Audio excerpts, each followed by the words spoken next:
The oldest Bible manuscripts and their stolen historical value. You think you know the Bible? Think again. Who really owns the oldest scrolls and codices? Uncover the stolen history of the world's most sacred text. Defining the oldest manuscripts and the core conflict. The Christian Bible, the most widely read and translated book in human history, did not descend to us on tablets of stone. It is a text meticulously preserved across 2 millennia on fragile, organic materials. To understand its authenticity, we must study its material witnesses, the manuscripts, these ancient handwritten copies, ranging from tiny fragments of papyrus to massive bound codices of vellum, are the primary evidence verifying the consistency and integrity of the biblical narrative. The oldest among them are not merely religious relics.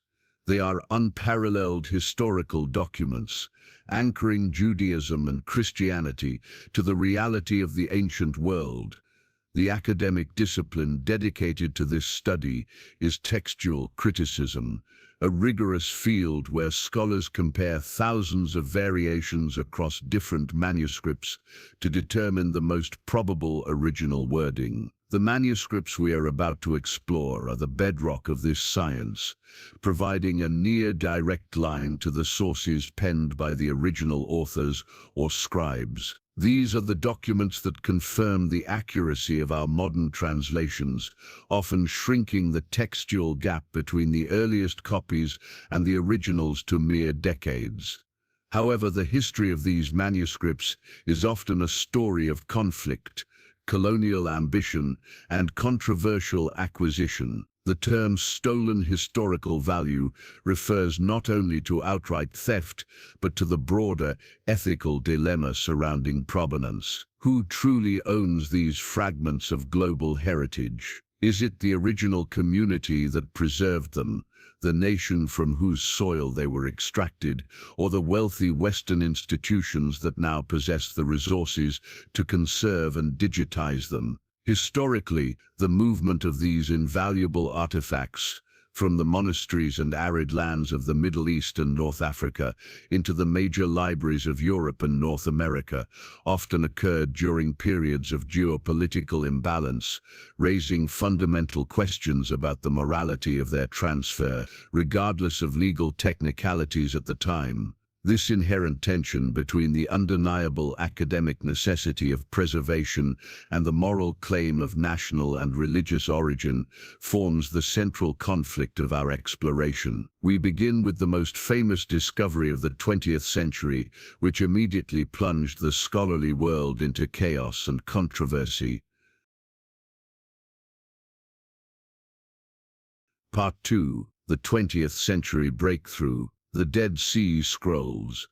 The search for the oldest biblical manuscripts culminated dramatically in the winter of 1946-1947 with the discovery of the Dead Sea Scrolls. The story began famously not with archaeologists, but with 3 young Bedouin goat shepherds searching for a stray animal in the rugged cliffs near the ancient ruin of Qumran, overlooking the Dead Sea. Stumbling upon a series of caves containing clay jars, they discovered ancient scrolls wrapped in linen, preserved for 2 millennia by the arid climate. This accidental find swiftly became the most significant archaeological discovery of the 20th century.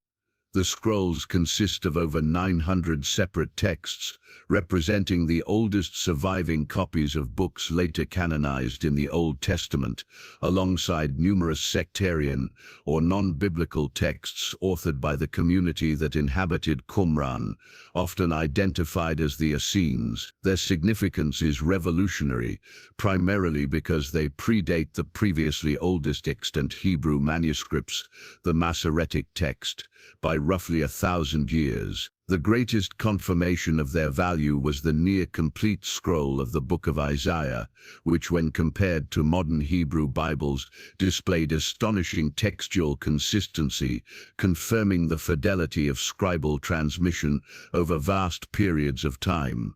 However, the manner in which the scrolls entered the scholarly world established an immediate pattern of problematic provenance. The Bedouins sold the initial finds to local antiquities dealers in Bethlehem and Jerusalem, sometimes exchanging the ancient leather fragments for meager sums. The initial chaotic dispersal of fragments among private hands, dealers, and various institutional buyers, including the Syrian Orthodox Metropolitan Mar Samuel, led to fragments being smuggled out of the Middle East and sold internationally. This commercialization meant that vital archaeological context was lost, and the original find sites were often looted before proper scientific investigation could occur. This immediate entry into the antiquities black market created lasting ownership disputes. The fragmented nature of the initial sales and the shifting political control over the West Bank, where Qumran is located, meant that decades of legal and ethical battles were fought over the rightful ownership of these priceless texts,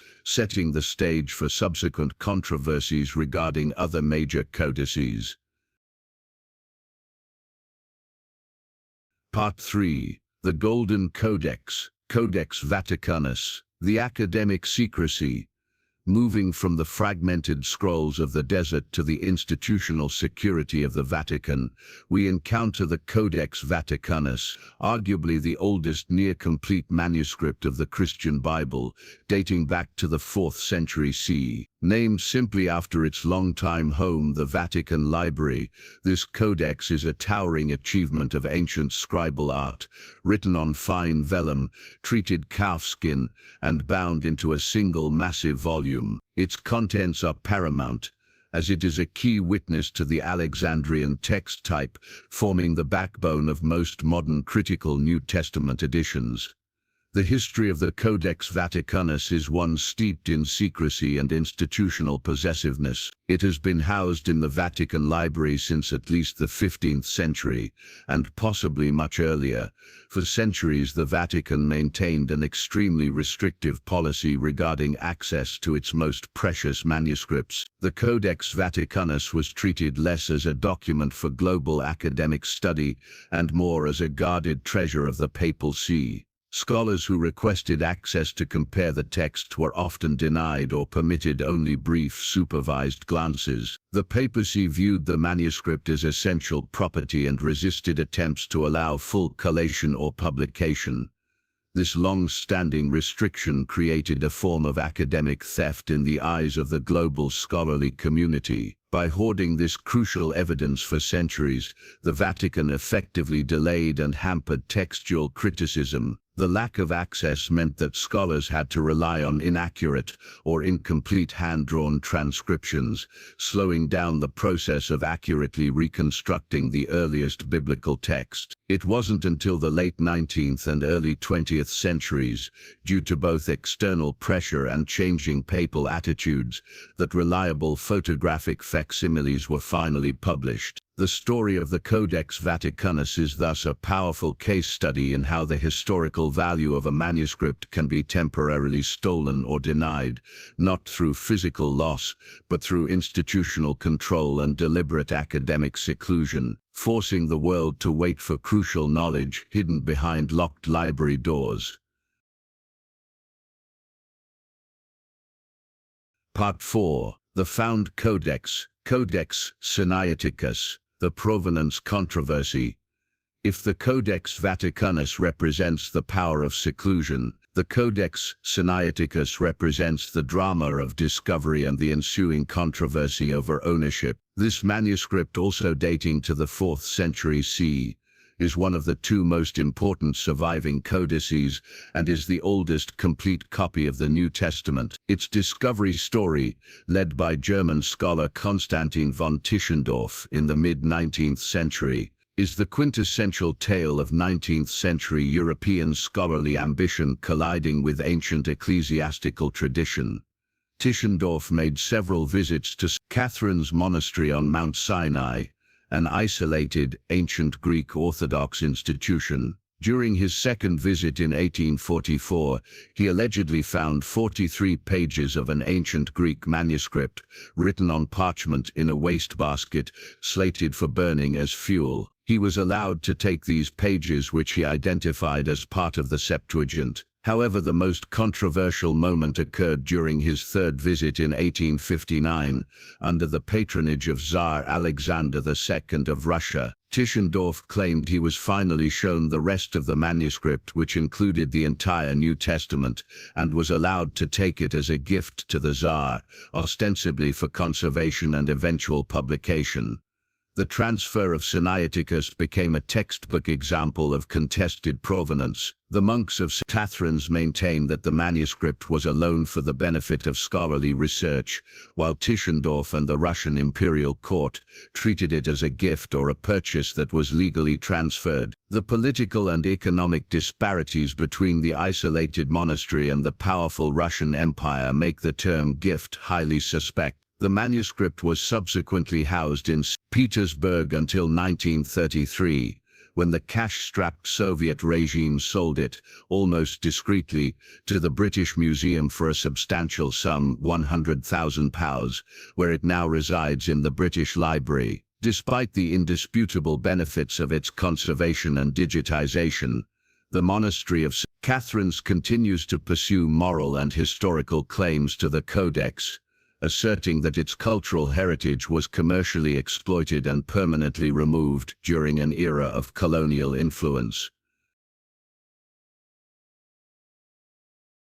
Part 5. The Royal Codex, Codex Alexandrinus, the diplomatic transfer. Our third great unsealed codex, the Codex Alexandrinus, provides a slightly different, though still complicated, history of transfer, dating to the 5th century CE. This manuscript is a crucial witness to the Byzantine text type, particularly in the Gospels, and is uniquely valuable because it contains most of the deuterocanonical books, Apocrypha, and the Book of Revelation, which were missing from the Codex Sinaiticus at the time of its discovery. Its immense physical size and quality confirm its status as a major production of the ancient Christian world.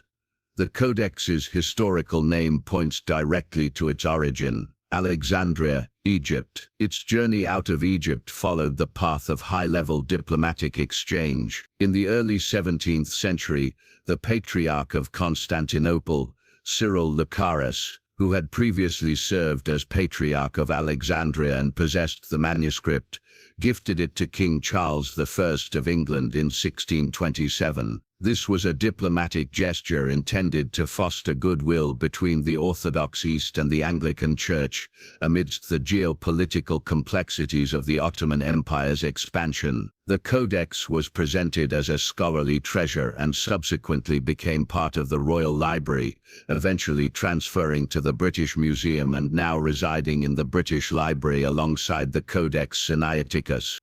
While the transfer was framed as a voluntary gift between sovereign entities, the ethical implications are still debated today. The transfer permanently removed a core piece of Egyptian and Eastern Orthodox heritage, placing it under the ownership of a Western European monarchy. Modern cultural heritage laws often view such transfers, even between heads of state during that era, as having circumvented the legitimate right of the nation of origin to retain its own historical documents. The Codex Alexandrinus thus serves as a powerful example of how invaluable manuscripts became pawns in the grand high-stakes game of 17th-century diplomacy and cultural acquisition, paving the way for the larger, more controversial transfers that would follow in the colonial period.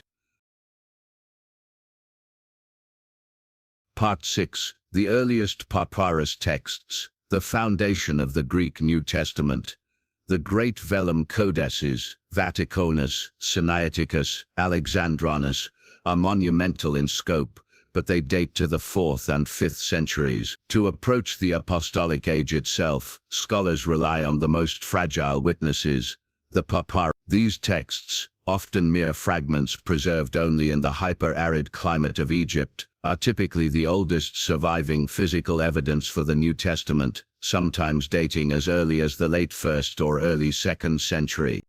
The collection of these papyri, often designated with the letter P, followed by a number, like P52 or P75, tells a story almost entirely defined by the antiquities trade rather than formal excavation. The most famous example is Ryland's papyrus P52, a tiny fragment containing verses from the Gospel of John generally dated to c. 1205. Its immense importance lies in its early date, confirming the circulation of the fourth Gospel across a vast geographical distance within a generation of its traditional composition. However, P52, like thousands of other papyri, was purchased in the murky antiquities markets of Egypt in the early 20th century, typically having been illegally excavated by local farmers or tomb robbers.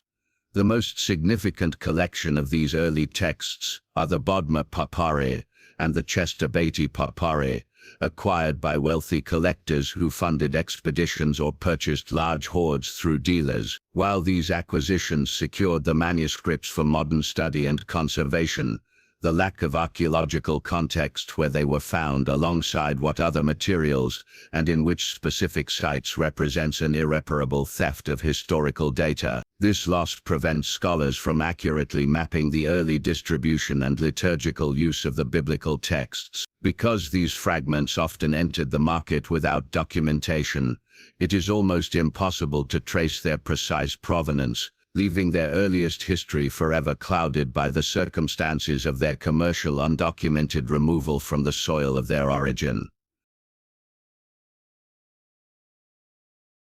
Part 7. The Ethical Conflict, Provenance, Colonialism, and Modern Repatriation. The concept of stolen historical value is most starkly articulated when viewed through the lens of 19th and early 20th century archaeology. The large-scale acquisition of priceless manuscripts from the vellum codices to the smallest papyrus fragments by wealthy European and American institutions occurred overwhelmingly during periods when the source countries Egypt, Turkey, Palestine were either under direct colonial control, politically unstable, or economically impoverished. The prevailing ethical standard of the 19th century, often referred to as finders keepers or salvage archaeology, held that if a Western scholar could remove an artifact and ensure its preservation and study, the acquisition was justified, regardless of the local community's claim or the lack of formal equitable transfer. This viewpoint led to a systemic depletion of cultural heritage from the Middle East and the Mediterranean. The transfer of the Codex Sinaiticus, whether a gift or a loan, and the numerous purchases of papyri from Egyptian dealers, fundamentally relied on this colonial infrastructure of power.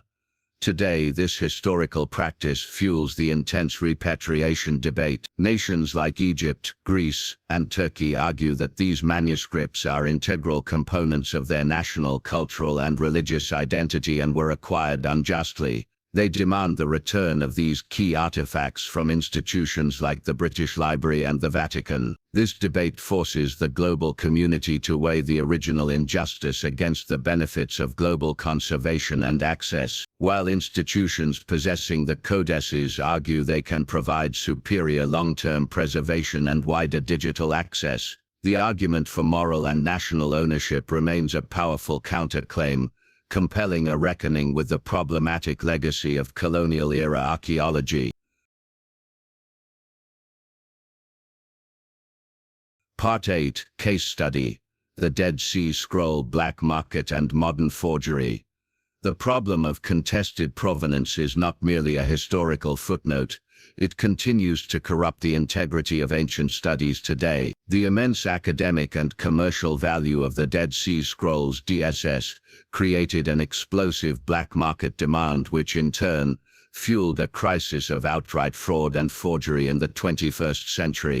Following the initial chaotic discovery, fragments of the DSS have commanded exorbitant prices from private collectors and even major museums. This demand incentivized a shadow economy of forgery. The most alarming recent case involves the Museum of the Bible, MOTB, in Washington, D.C., which acquired numerous fragments of scrolls over several years, believing them to be genuine DSS pieces. After extensive scientific analysis, nearly all the MOTB fragments were confirmed to be sophisticated, modern forgeries. These forgeries were created by using ancient leather, often from old shoes or bags, and inscribing them with fraudulent texts, which were then baked or treated to mimic the aging process of the Qumran caves. The impact of this forgery crisis is twofold. First, it demonstrates the destructive power of unchecked commercial demand, where the pursuit of ownership for prestige overrides historical integrity. Second, it causes profound academic damage, as scholars must now spend vast resources and time developing sophisticated techniques, like multispectral imaging and chemical testing, to separate the genuine from the fake. The circulation of these fraudulent fragments poisons the pool of genuine historical evidence, confirming that the theft is ongoing, not just through removal from the ground, but through the corruption of the historical record itself by market forces.